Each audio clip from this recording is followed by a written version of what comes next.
안녕하세요. 제트캐시와 제트캐시라고 부르나요? 이제 지캐시라고 부르나요? 지금 발음하기에는 제가 지캐시가 조금 편하니까 지캐시라고 제트캐시? 지캐시라고 한번 불러보도록 하겠습니다. 만약에 이게 지캐시라고 부르지 않는다라고 하면은 감안해서 좀 들어주셨으면 좋겠어요. 오늘은 이 분석을 조금 길게 할 생각입니다. 설명드릴 게 좀 많고 통합적으로 좀 설명을 드려야 될 것 같아서 아마 두 가지 코인을 한꺼번에 설명한다라고 좀 생각을 하시면 될 것 같아요. 이제 그 업데이트라고 얘기했던 부분들까지 한꺼번에 설명을 드릴 거라서 아마 이 한 편을 좀 자세히 들으시기만 하시더라도 굉장히 도움은 되실 거라고 생각을 합니다. 지켓씨는 익명성 케인으로 되게 좋죠. 저도 이 지켓이랑 호라이젠 이렇게 해가지고 좀 좋게 봤었는데 지켓씨는 이미 시총이 높아서 구매를 할 생각이 없었다가 익명성은 그래도 좀 사봐야겠다라고 해서 찾았던 게 이제 호라이젠이었습니다. 그거의 목표 가격은 120달러였었고 그게 결국에 120달러를 찍고 조정이 나온 상태죠. 오늘 이거를 제가 어떻게 두 가지를 설명을 할 거냐면 우선 이렇게 상승을 하다가 확실하게 이제 조정이 좀 나온다. 하락일지 조정일지는 모르죠. 하락이 좀 나온다라고 하고 이제 이 부분이 끝이다라고 좀 생각을 했었을 때 지지저항 추세선으로 어디서 이제 저항이 나올지를 알아보는 방법을 해볼 거예요. 예를 들어서 이 구간이라고 해볼게요. 여기 이렇게까지 떨어졌을 때 반등 나온 자리는 이 구역입니다. 이런 구역에서 지켜줄 거라고 생각을 하겠죠. 종가로. 대충 그려보면 이제 이런 고점 자리에서 여기 종가 자리까지 해서 이런 자리에서 이제 반등이 나오고 지켜줄 거다라고 생각을 하겠지만 조정이 만약 이 자리에서 끝났다라고 하면 계속 상승을 했겠죠. 더 결국에 이 구역이 뚫리는 날이 다시 왔었을 때는 하락이 더 남았다라고 좀 가정을 해야 되는 상황이 될 수 있어요. 그러면 그 다음 지켜줄 거라고 생각하는 라인은 이런 저번에 있었던 고점이랑 그 다음 지지받았던 구역 이런 구역이 이제 다음번에 지지받을 수 있는 그런 구역이죠. 그러면 이런 자리도 어떻게 보면 이 꼬리도 한번 지켜줬던 거고 또 지켜주고 결국에 종가로 왔었던 부분까지 이제 다 지켜주면서 앞으로 상승이 좀 나올 수 있겠다라고 또 생각을 할 수 있죠. 물론 이제 이 구역이 내려와 가지고 또 깨진다라고 하면 그 다음은 이 구역일 겁니다. 이런 구역이 다음 이제 지지 구역이 되겠죠. 그러니까 이제 여기 구역이 뚫리면 여기 구역까지 내려올 거라고 생각을 하시면 됩니다. 이 정도로 보시면 되겠네요. 그럼 어쨌든 저희는 매수를 받는 입장에서는 이제 저점은 다 나왔다라고 좀 생각을 하고 매수를 받는 거잖아요. 그러면 이제 여기서 지지저항 추세선으로 매수를 어딘가에서 받았다라고 하면은 이 구역에서 첫 번째로 받았다라고 하면은 어디서 저항 나올지 체크하기 위해서 지저추를 그려보는 겁니다. 뭐 파동 같은 것도 다 할 수 있지만 제가 여러분께 알려드리고 싶은 거는 지저추로 매매하는 방법이에요. 그러면 한번 작도를 해보도록 하겠습니다. 여기 있는 가로줄을 가지고 최고점 종가 자리에다가 놓습니다. 그리고 내려오면서 이런 자리도 의미는 있을 것 같아서 핵심으로 쓰면은 몇 퍼센트 될지 한번 보고 이 정도 되네요. 이거는 우선은 제쳐두고 나중에 보조로 좀 사용을 해보도록 할게요. 이 자리 우선은 써보고 그 다음에 나온 자리도 여기죠. 그 다음에 나온 자리는 여기. 우선은 다 그거 보는 겁니다. 한번 반등했던 자리들을. 그리고 이런 자리. 여기는 되게 구역이 짧게 다 나뉘어져 있는데 여기를 이제 어떻게 해결을 할 것인지 조금 생각을 해보셔야 될 것 같아요. 여기를 이제 보조로 쓸 건지, 핵심으로 그냥 놔둘 건지라는 생각을 좀 해봐야 될 것 같은데, 여기서 여기 퍼센트는, 여기도 한 17, 13 이럴 것 같아요. 여기는 이 네 개의 가로줄에서 가장 중요하게 생각되는 부분은 저는 이 구역인 것 같습니다. 이 구역이 제일 중요해 보이거든요. 첫 번째 이 종가 나왔던 자리에서 꼬리도 결국 이 부분에서 반등이 나왔고, 꼬리는 얘는 여기서 반등이 나왔지만 결국에 종가로 지켜준 자리는 여기라서 이게 이 네 개의 선 중에서 가장 핵심이 되는 선은 저는 이 빨간색 두 번째 줄이라고 좀 생각을 하고 있어요. 우선 그런 식으로 좀 가중치를 좀 머릿속으로 생각을 해두고 영역을 한번 잡아보도록 하겠습니다. 영역은 저는 여기서 여기까지 잡을 거예요. 여기 종가 그리고 빨간 줄 그었던 그 자리 종가까지 해서 위에 꼬리들 있는데 그건 별로 신경 안 쓰도록 하겠습니다. 두 번째는 여기서는 이 위로 잡으면 우선 몇 퍼센트가 되는지 전 아래로도 좀 잡아야 되거든요. 여기까지 그러면 얘는 한 14%, 15% 정도 되니까 이걸 좀 줄일 수 있을 만한 방법은 여기가 좋긴 한데 제가 최대한 좀 줄인다라고 하면 한 이 정도? 여기 몇 퍼센트나 될까요? 이렇게 하면 좀 퍼센트가 작기 때문에 저는 꼬리까지, 이거 해볼까요? 이거 하면은 14% 15% 정도 되니까 이걸 좀 줄일 수 있을 만한 방법은 여기 정도? 14% 정도 되니까 이걸 좀 줄인다라고 하면 한 이 정도? 여기 몇 퍼센트나 될까요? 이렇게 하면 좀 퍼센트가 작기 때문에 저는 꼬리까지, 이거 해볼까요? 이거 하면은 14% 15% 정도 되니까 이걸 좀 줄일 수 있을 만한 방법은 한 11%. 이거 괜찮은 것 같습니다. 여기 꼬리들도 어느 정도 채워주면서 얘 종가까지 해버리면 한 11% 정도 되기 때문에 이 정도 사용을 하도록 할게요. 그리고 이제 가장 중요하다고 말했던 이 부분은 저는 여기 도지 나온 거, 종가. 이렇게 해서 위를 잡도록 하겠습니다. 그리고 여기 꼬리, 종가까지 해서 도지 나온 거 있죠? 여기 종가. 이렇게 잡도록 하겠습니다. 이 캔들이에요. 그리고 우선 여기 아래 거는 이렇게 과거에 있는 종가를 좀 가져와야 될 것 같아요. 그래서 이렇게 잡으면 될 것 같고 이 중간 게 정말 애매합니다. 여기를 핵심으로 긋기에는 너무 영역이 작아요. 그래서 저는 여기를 우선은 꼬리에다 한번 잡아놔주고 보조로 좀 그냥 쓰는 게 좋을 것 같아 보입니다. 여기는 여기 종가로 해서 영역을 좀 넓혀주고 여기는 핵심선이라기보다는 핵심선인데 보조로 쓸 수밖에 없는 구역인 것 같아요. 핵심선은 맞거든요. 여기가 핵심적으로 와야 될 선은 맞는데 보조로 그냥 좀 사용을 하도록 할게요. 영역이 너무 짧아서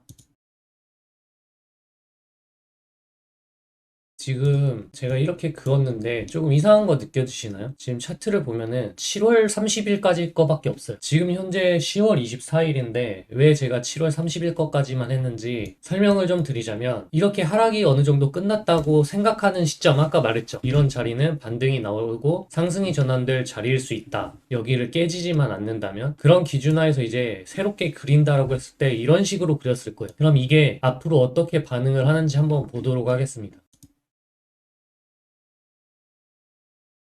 결국에 이 구역 도달을 했고 이 구역을 확실히 뚫고 마감을 하면 이게 마감을 했죠. 그럼 그때 이제 이 구역에서 매수를 받는 겁니다. 그러면 다시 여기에 매도를 할 수 있었고 이 구역을 확실히 뚫고 올라가면은 이제 매수를 받을 수가 있어요. 근데 지금 매수 받을 수는 없는 상황인 거죠. 이제 매수를 받을 수 있는 상황입니다. 매수를 받았어도 돼요. 여기 종가로 깨지지만 않으면 계속 들고 있을 수 있습니다. 깨졌죠. 그러면 다시 이 구역에서 매도를 해야 되고 다시 뚫고 올라왔을 때는 다시 매수를 할 수 있는 그런 상황이 됩니다. 결국에 이 구역까지 뚫렸을 때 다시 또 손절을 해야 되는 상황이 올 거고 계속 한번 보도록 할게요. 이거를 이제 끝까지 나왔다라고 치면은 이렇게 나옵니다. 그럼 이걸 한번 영역을 좀 넓혀 보도록 할까요? 그리고 이제 하락이 이 상승에 대한 하락 부분, 이 조정 부분이 끝났다라고 좀 볼 수가 있어요. 그러면 그 다음에 어떻게 이제 차트를 업데이트를 해야 되는지 그것까지 오늘 설명을 하려고 합니다. 그래서 시간이 길어진다라고 얘기를 한 거고, 그럼 이 상승분에 대해서 저항이 나오는 구역까지는 아까 이 하락분을 가지고 이제 작도를 한 거를 가지고 할 수 있는 거예요. 첫 번째로 이제 이 사이에서 나오는 저항 자리는 이런 자리가 될 겁니다. 이런 자리를 이제 보조로 잡아서 영역을 잡을 거고 이제 여기서 또 저항을 받겠죠. 그리고 추가적으로 이제 저항이 나올 부분은 이런 영역인데 여기는 이제 제가 이렇게 놔버리면은 하락하다가 반등이 나왔는데 끊긴 종가 자리 이런 자리도 보조 영역 자리가 될 수 있거든요. 보조는 한 10, 15% 정도 차이는 괜찮은 구역이기 때문에 이렇게 두 가지 선 여기서도 만약 한 가지를 잡아야 된다라고 하면은 이런 자리가 되겠죠. 반등이 그래도 살짝 나온 자리 이런 자리에서 저항이 나올 겁니다. 자, 그러면 여기서 한번 보도록 할게요. 1차적으로 이제 여기가 깨지면 손절이 들어가야 된다고 했죠. 아까 말씀드린 대로 여기서 매수를 만약 받았어. 그러면은 이 구역 안에서 매수를 받겠죠? 설명을 좀 방금 잘못한 것 같아요. 이 구역을 이제 확실히 뚫었으니까 이 영역을 매수를 받을 수 있는 영역이 됩니다. 근데 여기 종가로 깨졌어요. 깨졌기 때문에 여기서 다시 손절을 봐야 되는 상황이었고 여기를 이제 다시 이렇게 뚫고 올라왔었을 때 매수를 그럼 또 받을 수가 있는데 여기서는 또 이제 장대 음봉으로 이제 꽂혔습니다. 이거는 이제 비트가 하락하면서 이렇게 크게 낙폭을 한 상황인 거고 이런 구역에서는 또 어떻게 보면 다시 매수를 받을 수가 있었죠. 풀시드 운영을 하지 말라는 게 이런 거 비트 조정이 세게 올 때는 이렇게 짧은 구역이 짧잖아요. 영역이. 얘처럼 이렇게 넓은 게 아니기 때문에 순식간에 다운 구역으로 올 수도 있습니다. 여기서 만약 매수를 받은 사람들은 이 구역에서 매도를 할 수가 있었고 만약 여기서 매수를 받지 않은 사람들도 있잖아요. 그럼 여기서 매수를 받은 사람들은 이날 손절을 할 수밖에 없는 상황이 됩니다. 결국에 최소한의 손절을 좀 해야 되는 거고 다시 이 구역에 이제 왔었을 때는 손절을 한 금액을 가지고 매수를 받았겠죠. 그럼 매수를 받은 금액으로 다시 여기다가 입절을 했으면 여기서 잃었던 손절 부분은 어느 정도 메꿔질 받을 수 있습니다. 다시 이 구역에 왔었을 때 또 매수를 받냐 안 받냐는 두 가지가 있어요. 단순히 이 코인의 그 움직임만 보고 할 때는 매수를 받을 수밖에 없을 텐데 비트의 움직임까지 제가 항상 같이 보라고 했죠. 매수를 받을 코인이랑 비트의 움직임은 무조건 같이 보면서 앞으로 비트가 올라갈 건지 내려갈 건지 횡보를 할 건지를 좀 파악을 한 다음에 매수를 받는 게 좋다. 결과적으로 그런 걸 이제 종합적으로 따졌을 때 여기서 매수를 받을 근거가 있으면 이제 받는 거고, 아니면 이제 그 다음 지지구역이 될 수 있을 만한, 여기가 이제 쉽게 뚫릴 수 있을 거다라고 생각을 하면은 보조지저에서 좀 받아도 됩니다. 보조지저에서 받고, 보조지저도 뚫리면 빨리 팔고, 이런 식으로 가시면 돼요. 그럼 여기서 매수를 받은 사람들은 이제 또 여기서 매도를 할 수 있었을 거고, 여기서 매수를 받은 사람은 손절을 이제 다시 이 구역에서 할 수밖에 없는 상황이 됐을 거고, 그렇게 될 거예요. 그리고 만약에 여기서 이제 매수를 안 받았어. 보조 지저라서 매수를 안 받았으면 이제 여기 올라가는 거 그냥 지켜봐야겠죠. 그러다가 이 캔들 있죠. 여기 있는 이 양봉 캔들이 뚫고 나왔을 때 이 구역에서 다시 매수를 할 수 있는 근거가 됩니다. 그러면 그거를 이제 매수를 받아서 여기서 1차, 2차를 또 하고 계속 들고 갈 수도 있는 상황이 되는 거예요. 그럼 이걸 뚫었으니까 이제 매수를 받아야 되는데 얘는 리테스트를 하지 않았습니다. 그러면 이런 거를 왜 리테스트를 하지 않았느냐라고 봤었을 때, 우선 이 코인 자체가 강한 상승의 흐름을 탔기 때문이에요. 두 번째로 이제 이 날봉 핵심 지저를 그었던 부분들이 업데이트가 되지 않아서입니다. 이 구역은 이 상승분 그리고 이 하락분까지에 대해서 역할을 좀 해주고, 다시 이제 새로운 흐름, 이 흐름에 의해서 생긴 새로운 흐름은 조금 수정을 해줘야 될 필요가 있어요. 예를 들어서 아까 그렸던 이런 보조 영역이 어떻게 보면 핵심이 될 수가 있죠. 지금 여기 있는 가격표까지는 우선 한번 적어놓고, 가격을 한번 적어놓은 다음에 제가 이 구역 여기 있죠. 아까는 이 구역을 가지고 이제 이 구역을 예측을 했지만, 이제는 이 구역을 가지고 제가 여기를 예측하는 거를 다시 그려보도록 하겠습니다. 우선은 가격표를 적어 볼게요. 자, 가격표를 한번 보시고 저는 이거를 이제 전부 다시 지우도록 하겠습니다. 저도 스크린샷을 하나 좀 찍어 놓을까요? 자, 가격표가 이렇게 완성이 되었으니까 이거를 이제 앞으로 여기 나오지 않은 구역 있죠? 결국에 이 고점을 넘긴 순간에 저항선은, 이런 구역은 그대로 사용을 할 수가 있어요. 지금 여기서 여기 위에까지는 똑같이 사용을 할 수 있지만 이 아랫부분에 대해서는 한번 수정을 살짝 해보도록 하겠습니다. 이를 다 지워보도록 할게요. 자, 이 아래쪽은 똑같습니다. 아래는 아까처럼 똑같기 때문에 여기는 그대로 냅두고 여기서부터 여기를 어떻게 제가 변화를 시키는지 한번 보도록 할게요. 전 여기 이 구역만 보고 이제 한다라고 했을 때 여기, 그리고 얘에 대한 반등이 나온 자리, 여기서 여기가 되겠네요. 여기까지 할 필요 없고 저는 여기서 이제 그 영역을 잡을 거기 때문에, 자, 그리고 여기선 여기가 종가를 사용을 하겠죠. 이렇게 이 지금 영역으로 한번 보여드릴게요. 이 영역을 가지고 여기도 아까처럼 똑같이 생각을 하는 거예요. 아, 여기가 아까 나온 부근에서 이제 지지를 받고 올라가 주지 않을까. 이게 만약 상승하는 어떤 하나의 흐름이라고 하면은 여기서는 그래도 지켜줘야 된다. 아니면 여기 구역에서 지켜주고 이 구역에서 지켜줬거나, 깊게 빠지면 이제 이 구역에서는 지켜줬어야 한다라고 좀 생각을 하겠죠. 그럼 아까랑 똑같습니다. 아까도 이제 여기가 저점이라고 생각했을 때 종가들을 기준으로 이런 최고점 자리 하나, 첫 번째, 그 다음에 반등해서 나온 자리 두 번째, 세 번째 반등해서 나온 자리 이 자리, 그 다음에 내려오면서 반등 나온 자리, 이런 자리나 이런 자리를 사용을 하면 될 거예요. 그래서 제가 이제 내 모형을 어떻게 잡을지 한번 보시면 됩니다. 전 여기서 이렇게 우선은 잡아둘 거예요.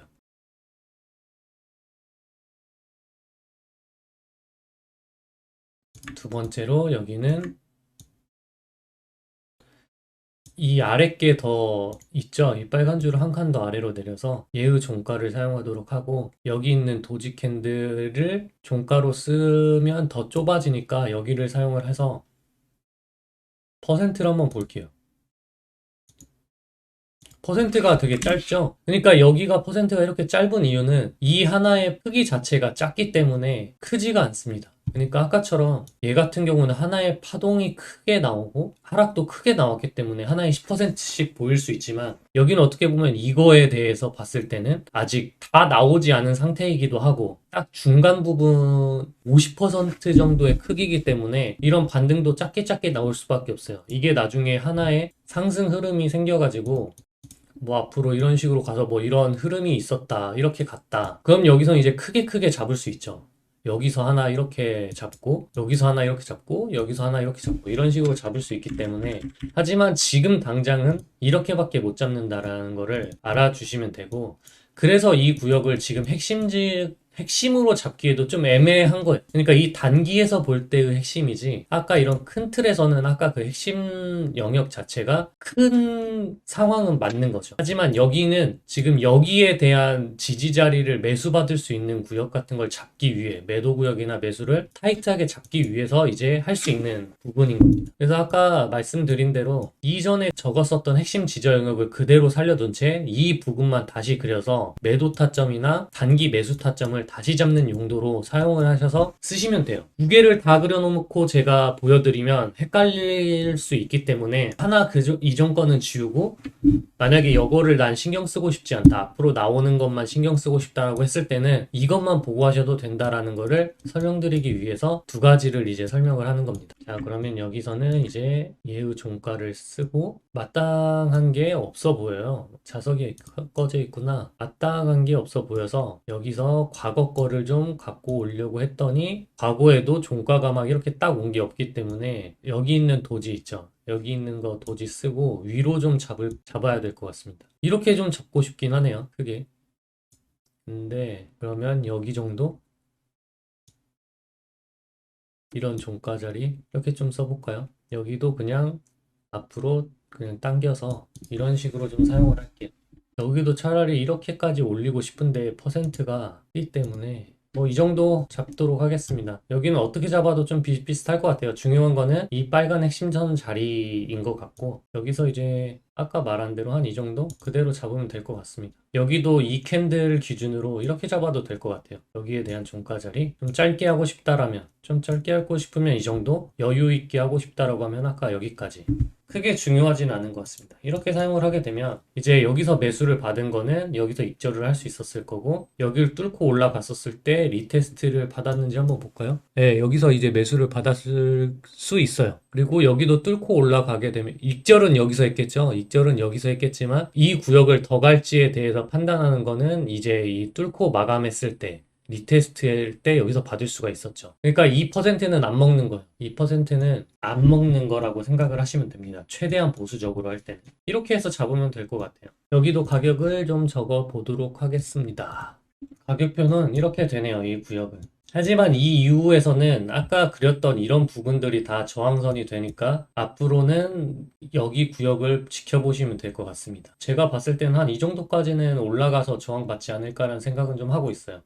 그냥 피보나치까지 한번, 이게 그냥 하나의 1파로 좀 잡힌다라고 하면은 1값이 여기서 이제 저항이 나오겠죠. 193.2가 결국에 이 파란선 그어놨던 구역이랑도 결국에 겹치고, 1.618도 결국에 이 파란선이랑 겹치기 때문에 1.414도 저항이 많이 나오는 자리죠. 결국에 이 구역도 저항이 나오는 자리고, 여기서 이제 3파동이 1.618이면 5파동이 이제 2에서 2.272까지 또 갈 수 있잖아요. 여기서 1.618에서 저항받아서, 예를 들어서 제가 이렇게 해서 이렇게 좀 지지를 받으면 여기까지 올라올 수 있는, 이렇게 5파동이 4, 5 이렇게 나올 수도 있는 그림은 좀 보이네요. 그렇게 Z캐시는 이렇게 두 가지 방법 전부 설명드렸습니다. 이게 제가 여태까지 분석했던 코인을 다시 업데이트해서 알려준다라고 한 부분이 바로 이 부분이에요. 이 부분을 설명하고 싶어서 업데이트한 부분을 이제 설명해드리겠다라고 얘기를 한 건데, 오늘은 한번 두 가지 다 설명을 해봤습니다. 아까 가격표가 궁금하신 분들은 사진을 찍을 수 있게끔 아까 멈춰 드렸었거든요. 거기 부분도 한번 보시고 이제 이 부분까지 이렇게 보시면 될 것 같습니다. 어떻게 보면 이거는 단기적 관점이죠. 단기적 관점. 업데이트지만 단기적 관점이고, 아까 그거 기준으로는 이런 구역에서 매수를 못 받았을 거니까 이런 단기선에서 이제는 매수 받는다라고 좀 생각을 하시면 될 것 같아요. 그러면 이렇게 분석을 마치도록 하겠습니다. 다음에 뵐게요.